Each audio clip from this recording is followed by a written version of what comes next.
وعليكم السلام ورحمة الله وبركاته. إن الحمد لله وحده والصلاة والسلام على النبي محمد.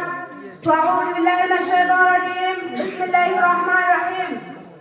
وما أمروا إلا ليعبدوا الله مخلصين له الدين حنفاء ويقيموا الصلاة ويؤتوا الزكاة وذلك دين القيمة.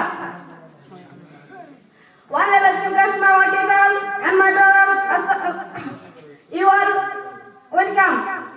And first all praise to be Allah, the Lord of the world, most powerful and merciful gracious, and salvation to the Prophet Muhammad sallallahu alaihi wasallam. My name is Ruhul Amin. I am a student of class 3 from Jami Masalam Jawdi School, Jalanda. You all know that I am a learner, so mistakes are possible. Please excuse me for my mistakes. We all know that today is our Salat Anjuman and my topic is the importance of Tawheed in Islam. My dear friends, Tawheed is a fundamental concept in Islamic religion that refers to the oneness of Allah. Tawheed is